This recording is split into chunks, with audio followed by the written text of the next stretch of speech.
So greetings. Welcome to today's edition of the Uncensored Guyana. I am Dr. Prasad. I apologize for being late. But I did explain to folks, I did tell you that because of my schedule and now that the school has reopened, the traffic is very, very, very heavy. And to get from one place to the next, it's a whole process. So these days I might be running late, but I want to thank you for your patience. Thank you for your time, because together we have to solve the problems that are continuing, and we have to now be aggressive towards what is coming. And what is coming, I can tell you that you are not prepared for it. And even if you were prepared for it, I don't think you want to go through your life like that. I don't think that the average Guyanese, you want your future to bring some kind of ease. You want to know that you can tell ugly stories about the past and scare your children away and let them understand about the future they have now when that time comes, compared to the past that you would have experienced. You want them to know how good the times are right now. But you don't want to wake up tomorrow and it's a repetition of the same thing. You don't want that. I don't want it. So because of that, we have to try to fix what is broken. And what is broken is the political system in Guyana. It has always been broken. This one is spewing information about that one, and this one is gossiping about that one, and this one is undermining that one. It is bad for the society, it's bad for the country. So welcome. If you have not yet subscribed to this channel, then I invite you to subscribe, and let us build together. Let us get to that place together, because without you, there is no Dr. Prasad. Without you, there is no Uncensored Guyana. Without you, I don't exist. I'm not even a figment of your imagination. So by you following me on social media, subscribing to my channel, subscribing to my work, that is what makes me valuable to you. So share the live, subscribe to the channel, make your comments. You have suggestions, you have recommendations. You can do that in the comment section. And right now we are chatting. You can go ahead and chat. I cannot respond to your chats, but at least I am grateful for the time you take to get that done. $1 billion or $5 billion or whatever figure we want to come up with. When I said we want to come up with, I'm responding to all that is circulating on social media from the usual idiots. The elections is over, but the Win Party and its leader, coupled with the PNCR and their pundits and their scraps, they're still in the campaign mode. They still somehow have this ambition that September has not yet arrived and September is yet to come, and they would secure the victory. So they're still pushing their propaganda, they're still pushing their fake news, they're still pushing their lies to achieve what? You cannot redo the elections. It's over. It's over weeks ago. Last month, exactly 1 month, the elections is over. President Irfan Ali has won. He has already named his cabinet. I'm not a part of it, but the point is, he has already named his cabinet. He has sworn in all of the ministers. The man is busy working. He is busy running the country. He's living the life of the country while you on the sideline, Ajruddin Mohammed and Aubrey Norton and all these others on the sideline marking time while the rest of the political system in Guyana is moving away, moving on with your lives. You're like this bitter ex. And Ajruddin Mohammed, this is not your fight. This is not your fight. I've said before that you should consider yourself lucky. It's not even luck. You should consider yourself money. Yeah, you should thank your money. It's not luck. You're not special. It's your money. You should thank the money that you are where you are and behave your darn self. Because if it's up to me, I'll rescind the whole thing. I'll undo that mistake. So you should shut the hell up and let bygones be bygones. To Aubrey Norton, you haven't quit yet. What are you waiting for? Why don't you give the rein to Ganesh Manipal? You're waiting for a huge embarrassment at your party's Congress. When is it again? You're scheduling it for next year? So soon. Is it a yearly thing? I don't think so. Why so soon? Just hand it over to Ganesh Mahipal. Let him and Ajruddin Mohammed nag at each other. Let them nag at each other. They are a perfect couple. I don't know who's the bottom, but the point is they both look like bottoms. Based on their nagging, always nagging, Jagyo, Jagyo, Ali, Ali, Jagyo, Jagyo. So step aside, Norton. Don't waste time. You're holding your people back. You're holding on to a relationship that doesn't want you. And like I said, President Ali and the PPP is like the husband who already moved on with his life. He got another wife, got children with her, built another property, and he's moved on with his life. While the ex-girlfriend or the ex-wife is still living where she's living. Every day she's picking on the man. She's talking about him with her friends or relatives. Yeah, he used to hit me. Yes, he used to starve me. Yes, and he was terrible in bed. Oh, yes, he lasts for a minute. That's why I never wanted him. Yes, he's a terrible person. That's Aubrey Norton and that's Win. That's the ex-girl, the bitter ex-girlfriend. And the husband that the ex-girlfriend is busy talking about every day, the least chance she gets, she's bad-mouthing him, posting something about him on social media, telling some people some lie about him. Oh, he used to this, his penis is small, he comes in a minute. While the man forget that she even exists. And he moves on with his life with a much younger woman, much more attractive, and he has a twin. All the negative stuff she talked about him, but he's already living his life and she's stuck in the past. That's the PNC and Win. They are the bitter ex that is stuck in the past.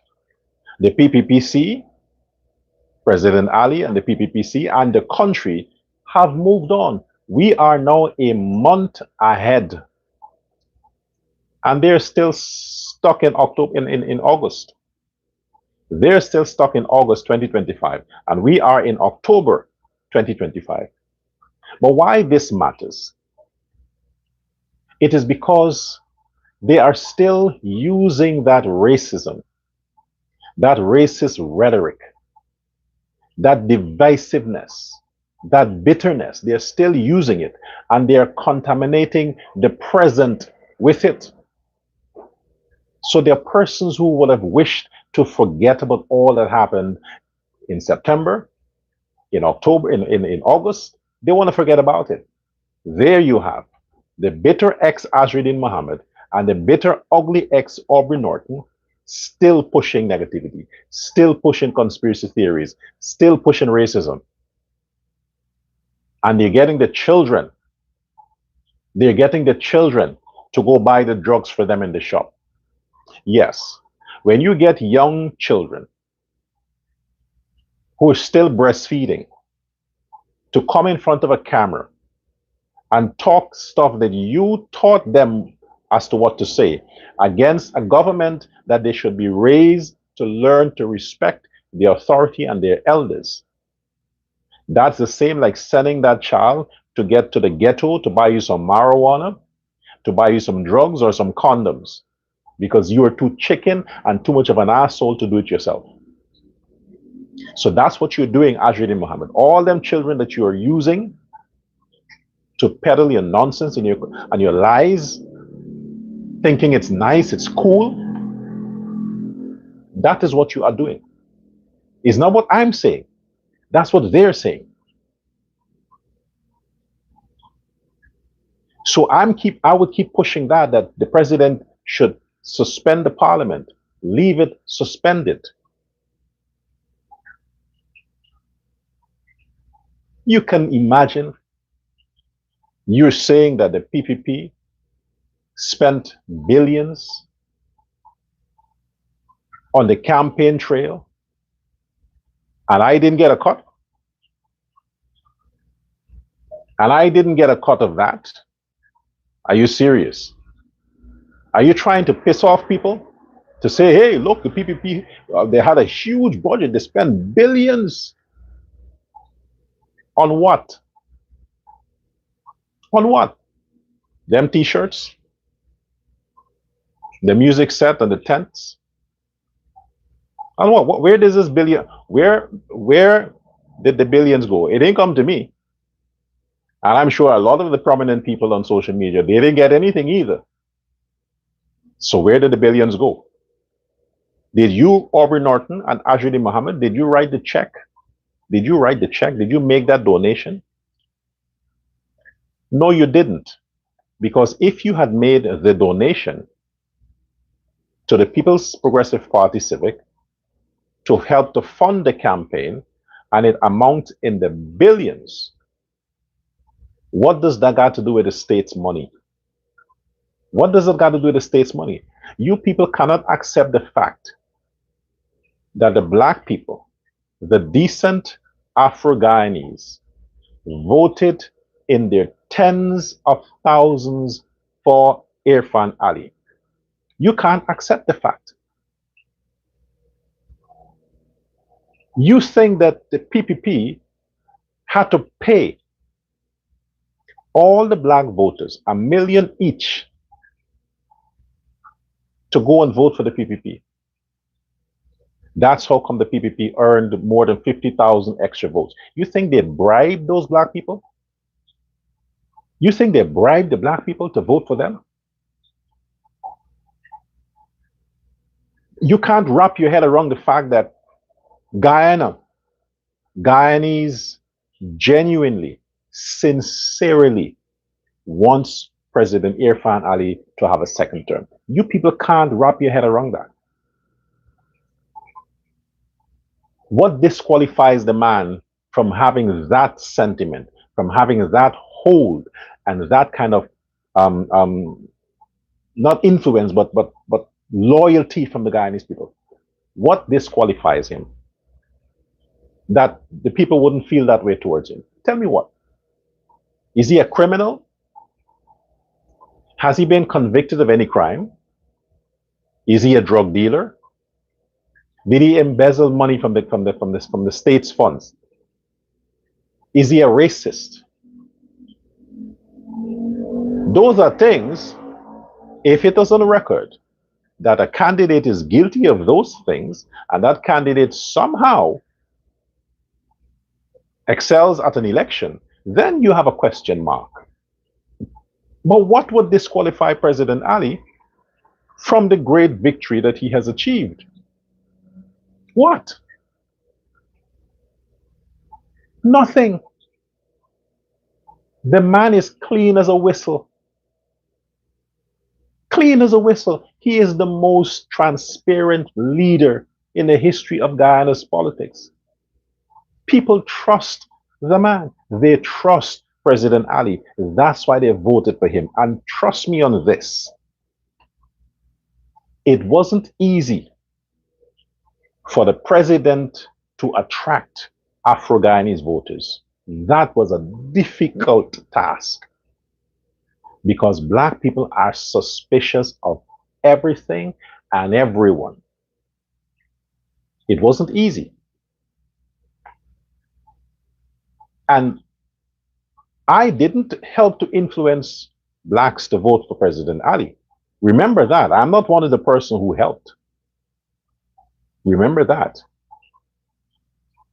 He achieved the votes from the Afro-Guyanese because of him, because of who he is as a president.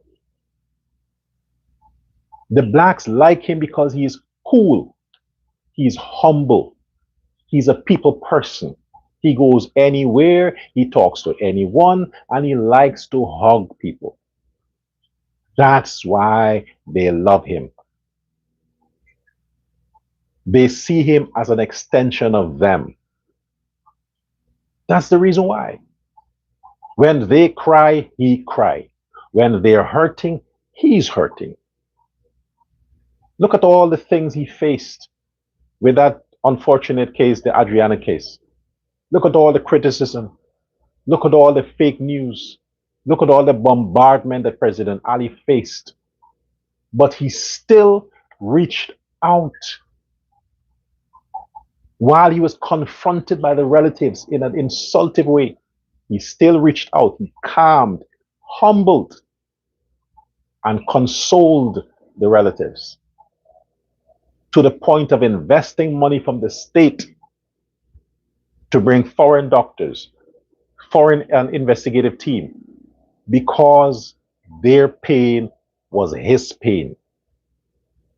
And while a few Blacks were criticizing and talking all the bullshit they talked, the majority of the Afro-Guyanese saw that and said, hey, that's the guy we want.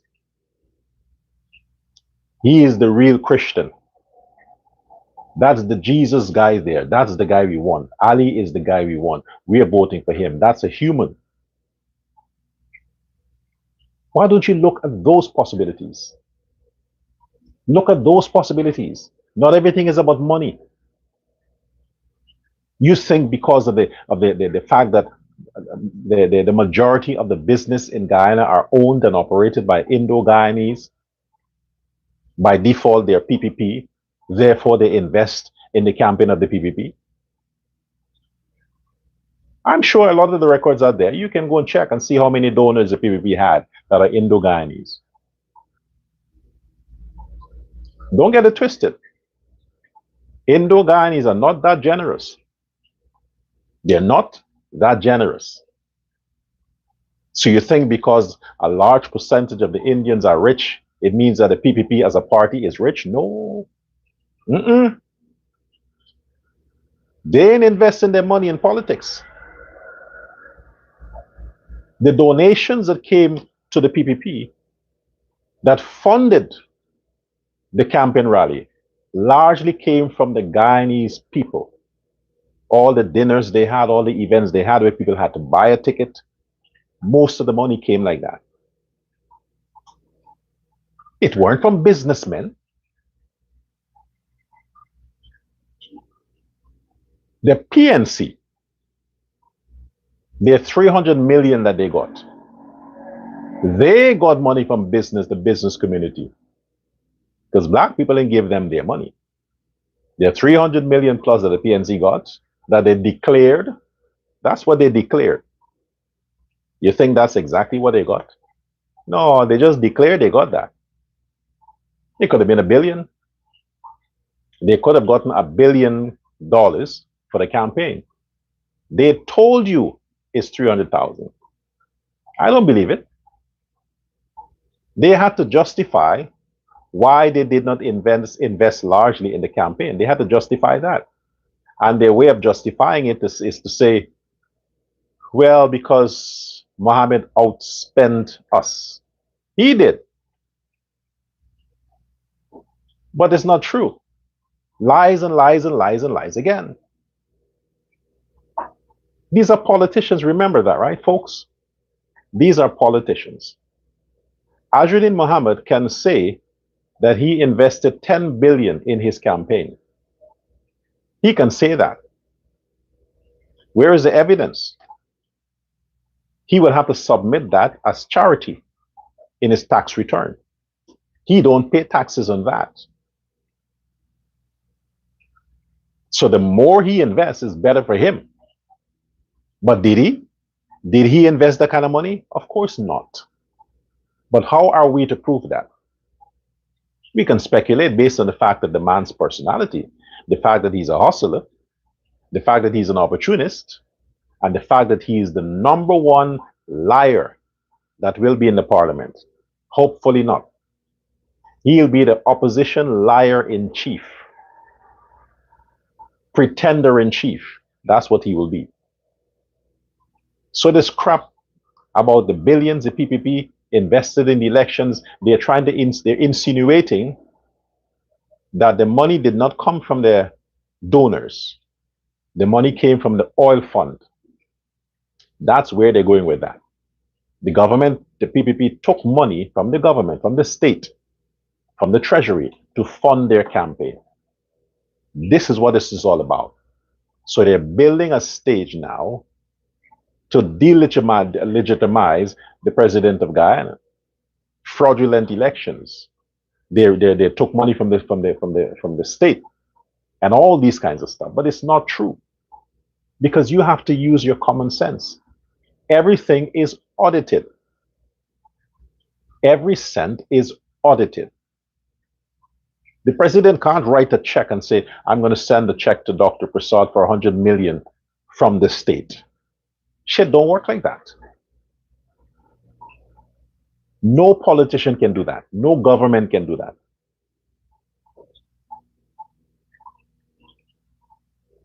So yes, the PPP would have spent a little bit more, a few million more than the PNC in the recent elections. A little bit more. Because it's a larger party and the activities were much more than the PNC, so it would have required more investment. It was the people who used their resources to stand behind the party and the president that they believed in. The PNC knew all along that they had no chance, so they withheld the money. They did not go invest the money because they realized that people weren't responding.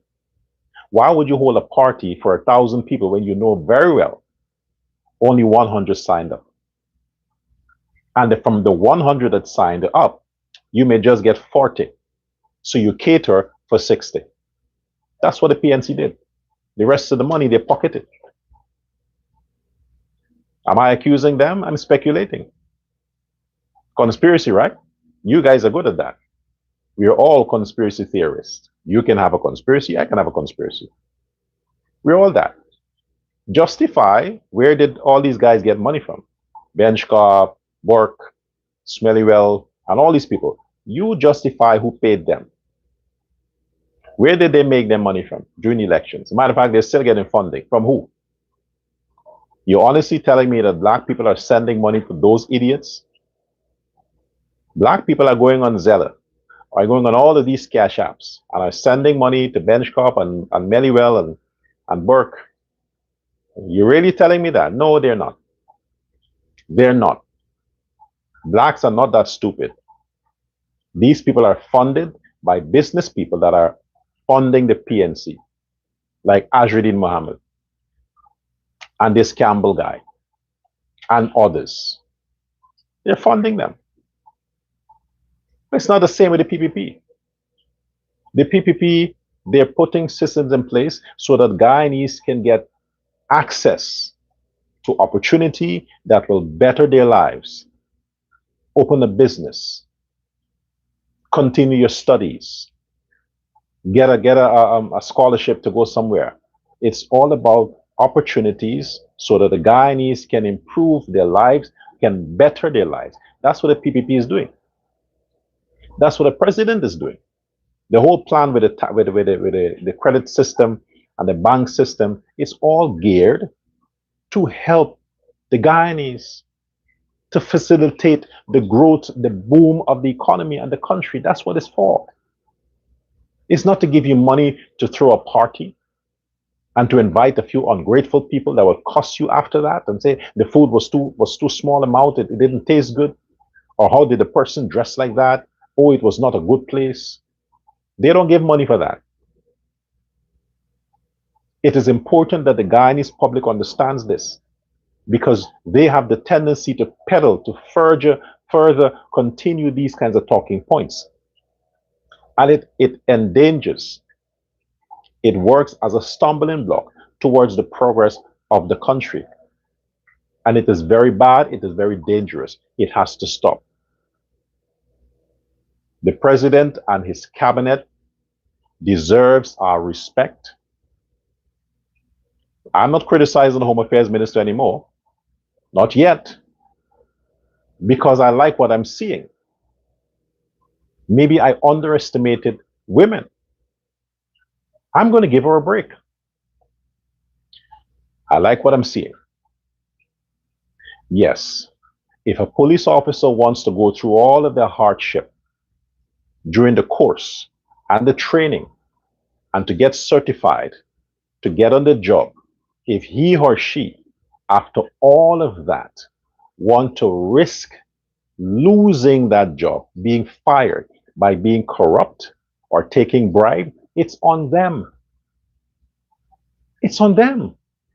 There is a part of our society that likes corrupt cops. They want cops to be corrupt. There's a part of our society that wants that. And why do they want it? Because they themselves are evil people. Evil people don't want good cops. They want to know they can do bad and then bribe their way to freedom. People like that would not encourage cops to be good because they are bad people. The persons who take a car and just go on the road and starts to drive, they don't want good cops. They want corrupt cops. So when the cops stop them, they don't have a driver's license, or they may have purchased their driver's license, or they may have been under the influence of alcohol or some drug, and the cops lawfully wants to detain them. They're hoping that that police officer is corrupt and can suggest to them, hey, if you pay me something, I can let you go. There are people who want police officers like that. But the rest of us don't want such cops. We want the cops to do their jobs and get rid of those bad citizens that are making it dangerous for the rest of the law-abiding citizens. Those bad citizens that knows their relatives are criminals. They know that their cousin robbed that store. They know that their brother-in-law is beating his wife. They know that, but they do not say anything because they themselves are a part of the problem. Criminals would always support criminals. Satanic people would find refuge in satanic houses. The only time a church is good for a sinner is when the sinner wants to repent. Otherwise to that, sinners would never want to be around churches. It's not a place where they find hope or where they are comfortable. We got to stand behind what is right for the country. It is sad for me to hear and to know, and I have said again on many occasions,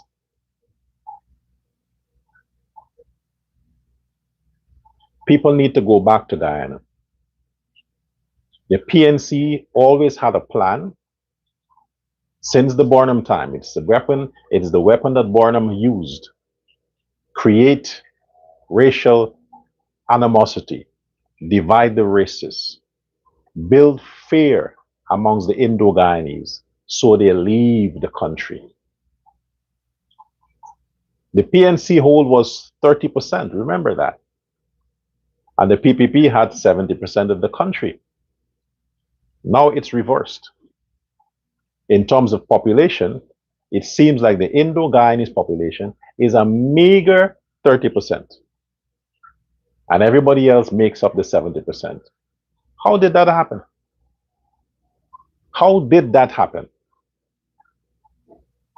because all of us sit back and allow crime to dominate, allow all of these fake news to flood the airwaves, allow all the fear mongering to continue. Indian people by nature wants to be peace, to be at peace, to live in peace, to be in their corner and just go their days without no trouble with anybody. That's the typical Indian. He wants an environment where he can feel safe and his family can feel safe. That's what the Indian wants.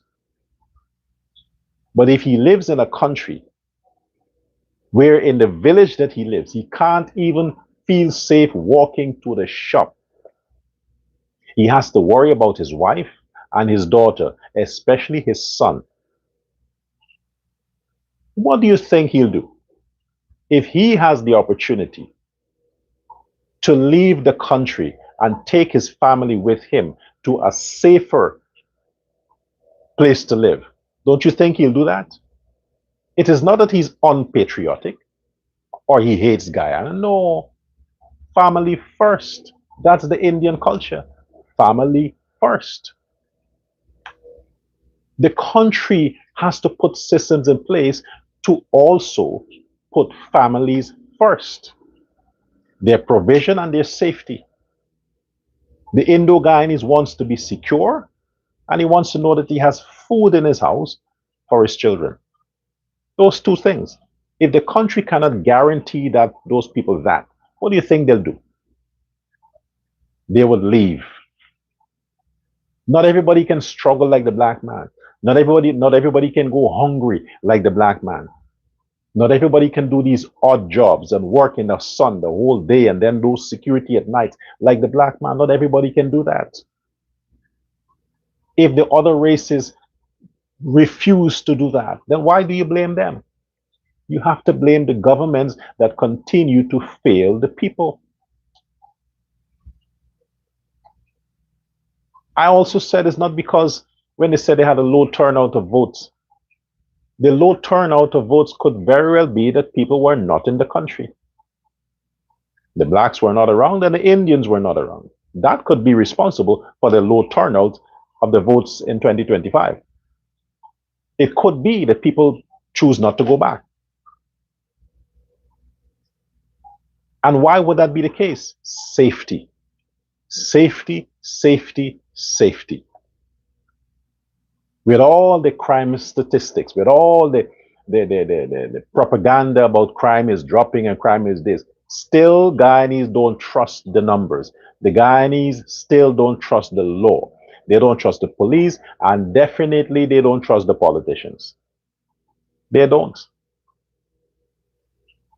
How do you think they're going to believe that those statistics when they reach, they just click on Starbucks News or any newspaper or social media sites and all the groups?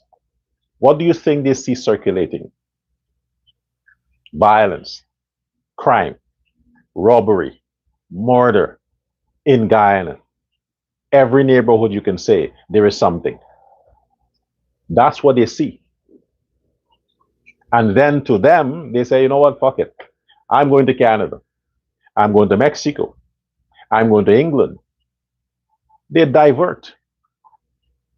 Even though those countries also have a high content of crime, the Guyanese wants to know that his country must be the safest zone for him. He rather risk living in the United States and experiencing crime there than to experience crime in a country where he practically knows everybody in the neighborhood and to have to suffer criminal activities by their hands. That's it. There are people who don't mind if somebody else's child disrespect them. Oh, that's maybe they're not training their child. But it hurts when your child disrespects you. But if somebody else's child does it, you don't mind. But yours shouldn't do it. The same sentiments apply to country. Nobody wants to go struggling in some other man's country. They're homeless. They can't provide for their families. Nobody wants that. People rather struggle in their own country. But struggling in your own country is one thing. Having to feel unsafe in your own country is worse. Which you think they'll rather? Feeling unsafe or struggling? Struggling means they have a job, but they can't get the things they're looking for, but at least they live somewhere they can eat. But feeling unsafe is that you can't open a business, you can't invest, you can't enjoy your country. Everywhere you go, you have to look behind you. People don't want that situation. Their lives are on the line. Their families' lives are on the line. They don't want those situations. We have to build a platform so that Guyanese can feel safe and have confidence in their country again that they want to go back to Guyana. Bring the money back to Guyana. They want that. And for some of you who hate the Chinese, I realize that people aren't interested when you have to talk about the Chinese or so on. But here are the facts that I want you to consider. Guyana has experienced massive economic growth in every sector because of China and Chinese involvement and investment.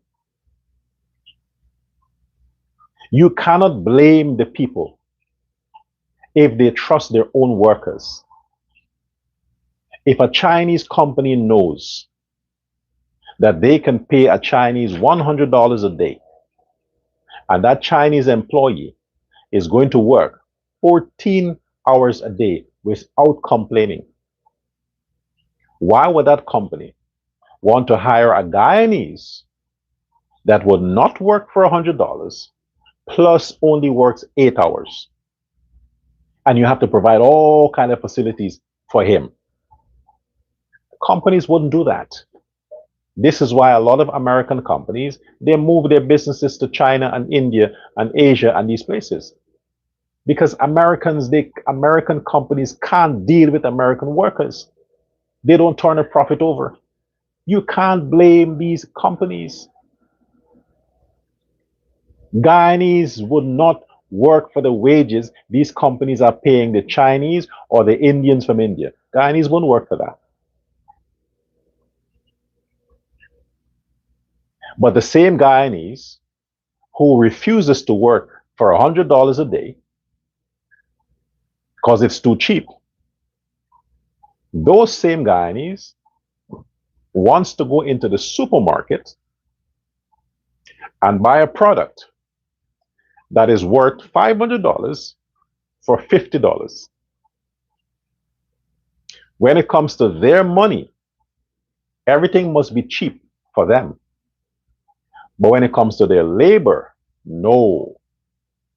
You don't make a profit. They have to be handsomely compensated. This is the double standards of the typical person.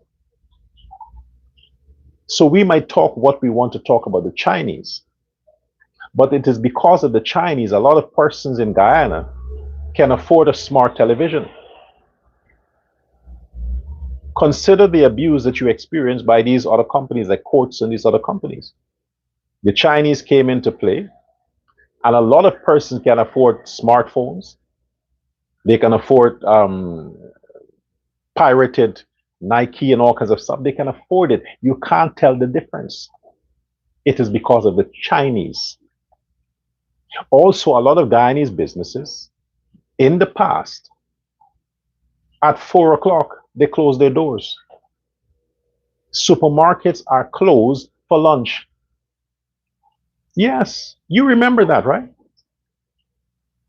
Supermarkets, especially supermarkets, that are supposed to be open at least 14 hours from 7 a.m. to almost 9 p.m. They're closed from 12 to 2 because it's family run and everybody needs to take a nap and get their lunch. And the customers have to wait, and then they close at 6. So if you don't hurry up and buy your stuff, you're starving until the next day. The Chinese came, and before the sun rises, the supermarket is open. Before the moon sets, it's still open. The whole day, the whole night. The Chinese sacrifice themselves to serve the public for the same price. They don't raise the price, the same price. And we, not we, and you have a problem with that. Look at the economy when the Chinese were not that much in the country. Look at what the situation were in your villages, in your neighborhoods. Look how difficult it was for you to find certain commodities and groceries. Consider that. The blacks and the Indians were not investing in those large scale supermarkets. They weren't doing it. If you wanted a large supermarket, you have to go to the city. It's just a small shop here and a small shop there. There isn't much you can do. Why are you so ungrateful? The Chinese have made life much easier and comfortable for Guyanese citizens. They have made it very good for Guyanese citizens. And what did they get in return? What did the Chinese get? They're breaking the Chinese supermarket, they're robbing the Chinese, they're looting the Chinese, they're stealing the Chinese, they're shoplifting in the Chinese. That's the pay that they give to the Chinese. Is it fair, man? Can we just be fair as human beings? You can't get the job done, but you're going to prevent somebody else who can do it. Why? Why so vindictive? Why the malice? For what? If your family has a supermarket and your family may have been going out of business because of the Chinese, how is it the Chinese fault? Maybe your family's goods are too pricey. Maybe they don't have the facility. Maybe they're not providing the comfort. Maybe they're not competing.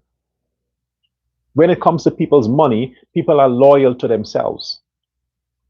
It doesn't matter how much you think the neighborhood loves your business. They loved your business because there was no competitor. If a new kid comes in the neighborhood and opens a store, all them people you think were your friends, you're going to see. They would pass your shop and say, oh, well, I need something, but you don't have it. Because the other shop is offering better prices, cheaper goods, and more convenient shopping. Why would you blame the other man for that? It is good for the neighborhood. Competition is good for the economy. Money is circulated faster, and plus, the Chinese pay taxes. They pay taxes on everything they sell.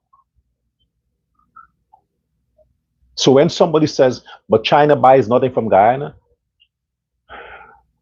what are the products you find in the supermarket? Where is it that those products came from? Most of the products in the Chinese supermarkets in Guyana are manufactured in Guyana. They're Guyanese products. Most of it. Is Guyana making television? Does Guyana make cars? Does Guyana manufacture clothing and shoe and watches? Do they make it? If they do, look at the price. Guyanese themselves don't buy it. For you to export to countries that need your goods, you have to have what they need. Guyana has raw materials, and that is what China buys from Guyana, raw materials. The finished product, China brings it back and sells to you. You have to provide a finished product. For China to build a factory in Guyana to manufacture pots and pans, Who's going to work at a factory? Who is going to work at the factory? You have the plywood factory there.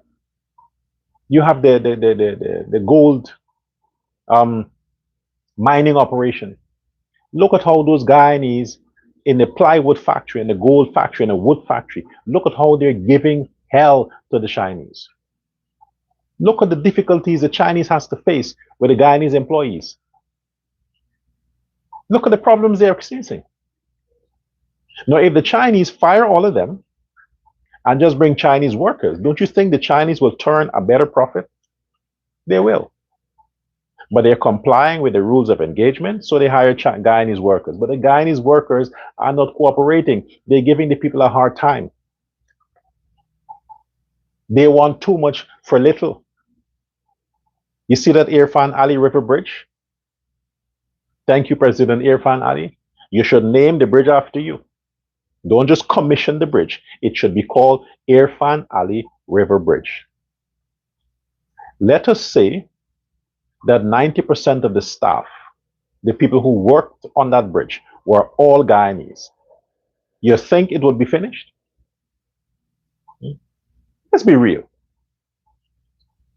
All the projects that we're having right now, the development projects, if the staff was 90% Guyanese in all these projects, do you think they'll be done on schedule, within budget? Let's be real here. It's the same like the Americans. They're complaining all the time. Oh, the illegals are taking our jobs. Now the illegals are gone. Who is taking the jobs? The Americans themselves don't want it. They're lazy. They don't want to work. But the illegals are gone. Now the prices are rising in the shop because they have a supply and demand problem. It's the same with Guyana. The Chinese is not your problem. They are your solution. The Indians from India is not your problem. They are your solution. You go to many stores in Guyana, many stores in Guyana, many companies in Guyana. You may see a large percentage of the staff are Indo-Guyanese. Why? Because the company is racist? No. Because they're the ones who take the job. When they apply, the applications are there. They're looking for applicants. People go. But when they hear the hours they have to work, when they hear the remuneration, when they look at the figures, a lot of the blacks say, okay, I'll call you, I'll consider. And then they go home and they tell their family, well, what am I, a slave? I'm not going to work for that money. What do they think? This is slavery. But the Indo-Guyanese is happy he or she found a job. They're happy. They go home all excited. They tell their family, oh my gosh, mommy, I found the job. Daddy, I found the job. They don't care about the price. They don't bother with the end of the month salary. Their thing is they found a job. That's what's important. They have employment now. They can work. They can save. But the blacks know. You got to see the figure. How much am I getting? If it doesn't sound attractive to him, even though he's not qualified for it, or she's not qualified for it, they're not interested. They rather sit around and have a thing from here and there and have 4 or 5 baby daddies and 4 or 5 sugar daddies and try to get a little bit from everyone. China is not your problem. It is your solution. How many American supermarkets are in Guyana? How many American businesses are in Guyana? How many American companies that are doing something in the country are in Guyana? For that matter, European countries or African countries. You can't see any. All you know, when there is a conference somewhere, you see a few white people and you assume that they're from America. In every neighborhood, the worst of the worst neighborhoods, the ghettos, the scums, the slums in Guyana, the Chinese go, they risk their lives, They risk their business. They go rent buildings at high rent to provide service, to have supermarkets, to have vulcanizing shop, to have manufacturing plants. They do it to serve the community. Why can't we be thankful for that? Thank the universe that China exists, that the Chinese exist. Because without them, a lot of us would be in a lot of shitty problems. Without them, think back in the days of your mother, your father, or if some of you are older, think back in the days when the Chinese presence were not so much in Guyana. Think about how you were struggling to find basic commodities. Now it's so plenty, you're complaining. So plenty, you're complaining. You don't complain about the Chinese food. You don't complain about Chinese food. Oh, you can have Chinese food. You have an Indian restaurant here, and you have a Chinese restaurant here. How many of you would walk past the Indian restaurant to go buy Chinese food? How many of you do that? Are you cussing the Chinese? You have African food right there in Buxton. And the same Negroes in Buxton would take a bus or a taxi to go all the way to the East Coast or Kitty area, somewhere there, to find a Chinese restaurant to buy Chinese food. Are you cussing Chinese? We need to be thankful and grateful that China exists and they're everywhere because they make our lives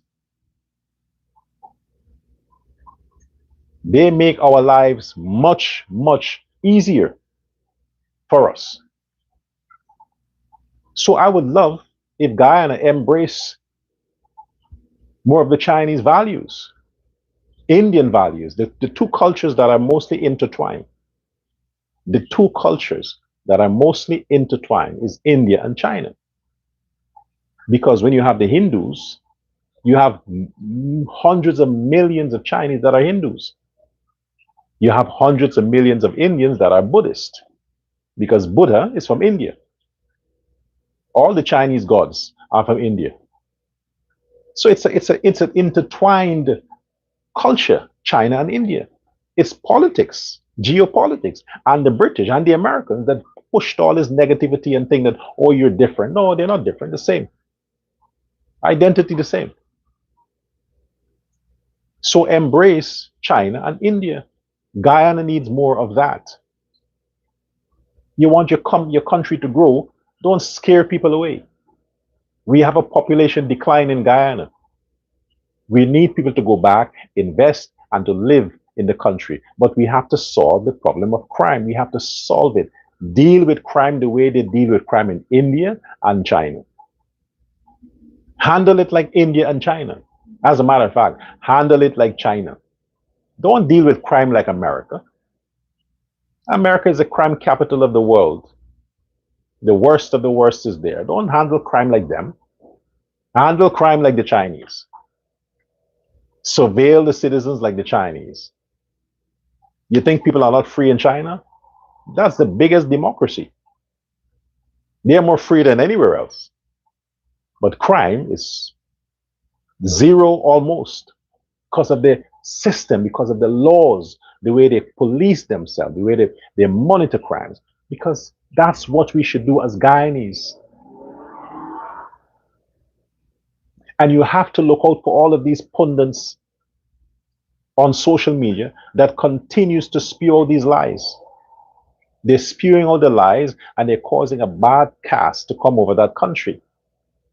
All them lies about the propaganda that they're going with. I didn't have to wait for the president to talk about swearing in. I was against it from day one. Don't swear in the opposition. Leave the parliament as it is. Let them sort it out between themselves and say, hey, we can't wait any longer. Ajini Muhammad, you have to step aside. Then the business of the parliament will go on. And I'm warning Guyanese, Afro-Guyanese about David Hines. I'm warning you about David Hines. That man needs to retire his mouth.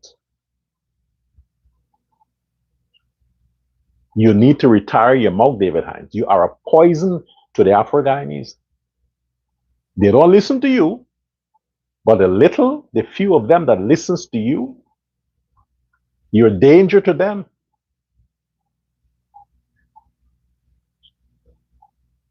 This is the fact that you end up in a parliament. It was a bad um, move by Aubrey Norton. Terrible move by Aubrey Norton. You of all persons, and you wouldn't shut the fuck up. You're still talking. You're irrelevant, David Hines. You are irrelevant. You're too old to be a racist. You're too fucking old to be a racist, David, and you should retire. Retire your racism. Go get pension. Pray that God inspire the president so that early next year you can get more cash grants.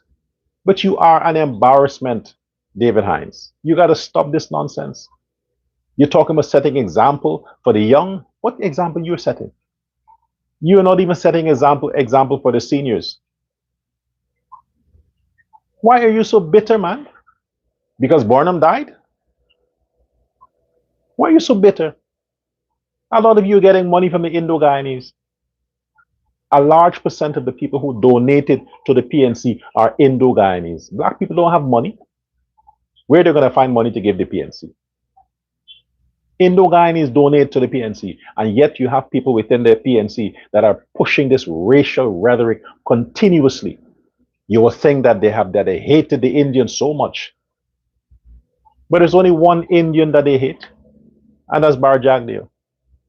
Only him, because he's a gatekeeper. You got to stop this nonsense, man.